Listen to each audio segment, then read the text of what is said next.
Salut, c'est Trado, voilà ma vidéo de mise à jour pour l'indice parisien. Et voilà une nouvelle fois une mauvaise séance, hein.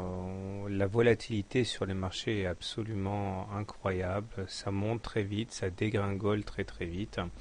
Et nous clôturons ce vendredi avec une perte substantielle de 3,6%.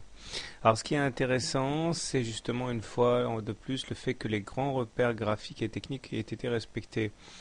Je rappelle que nous sommes toujours en train de suivre de près un fanion, ici, en marron, dont je me demandais s'il allait pas se muer en drapeau du fait du rebond le 6 septembre.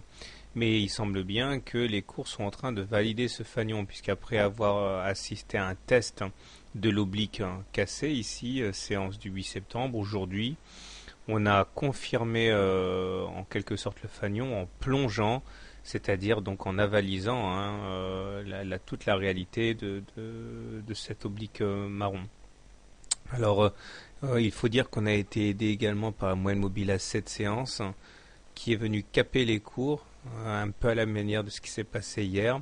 Hier et aujourd'hui, on est venu toucher la M7 et plonger, parce que sans doute il y avait des vendeurs qui s'étaient réfugiés derrière cette M7 pour shorter les indices. Toujours est-il que voilà, nous sommes sous la double emprise pour l'instant d'un fanion et de la fourchette d'Andrews bleue que j'avais déjà signalée depuis un moment.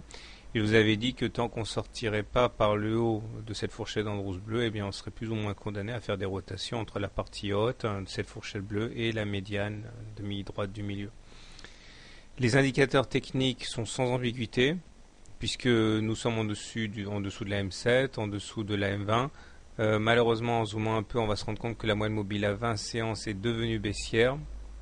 Ici, je vais faire un peu le ménage, voilà. La M20 est redevenue baissière, donc on est en dessous d'une M20 baissière, donc on a rebasculé en tendance baissière. Les indicateurs techniques tels que le MACD sont ambigus, le MACD est négatif même s'il est au-dessus de son signal, mais le plus important c'est qu'il soit négatif. Le stochastique est sur des niveaux bas et sous son signal, et le momentum est négatif. Donc globalement ça reste très négatif. Il faut espérer que le support des 2950 tienne pour donner un espoir de rémission et muer ce fanion en canal ici, puisqu'on évoluerait entre les 3288 et les 2947 avec toujours l'espoir éventuellement de repartir vers le haut. Donc si vous voulez acheter le CAC, je vois rien d'intéressant à acheter à part la zone de support sur les 2950, puisque une fois de plus c'est cette zone qui a permis de rebondir depuis le 9 août à peu près. Vous pouvez éventuellement acheter le contact avec la médiane de la fourchette d'Andrews bleue éventuellement. Donc, si vous êtes baissier, vous avez un bon point d'entrée short chaque fois qu'on se rapproche de la M7 pour shorter. Les plus nerveux shorteront dès maintenant. Maintenant du côté de l'hebdo, puisque c'est vendredi, vous voyez également que ça craint.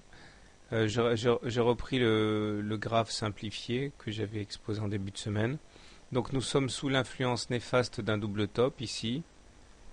Et nous avons cassé la ligne de coup de ce double top, de ce M baissier semaine du 1er août. Et de la même manière que sur le journalier, on voit qu'on a tenté de repasser la M7 et la ligne de coup à la hausse semaine du 29 août, mais on n'a pas réussi. Et malheureusement, cela correspond à valider cette rupture de ligne de coup, et on replonge. Et je vous rappelle que l'objectif d'un double top se mesure en reportant l'amplitude du double top sous la ligne de coup, autrement dit à terme un retour sur les plus bas de 2009, la zone des 2500. Les indicateurs techniques sont là aussi dégradés, avec un MACD négatif sous son signal, un stochastique inférieur à 20, donc en très mauvaise posture, et un momentum négatif. Tout ça pendant qu'on est sous une M7 et une M20 baissière, donc la tendance hebdomadaire est baissière. Voilà, donc bon courage si vous êtes chargé en action, bonne chance si vous êtes vendeur. N'oubliez pas qu'en période de turbulence, si vous n'êtes pas un trader, vous pouvez au moins couvrir votre portefeuille en achetant des produits dérivés tels que les CFD, question de gagner avec vos CFD à la baisse ce que vous perdez sur votre portefeuille. C'est pas de la spéculation, c'est de la prudence de faire ça. Voilà, bonne soirée, bon trade, et à la semaine prochaine donc.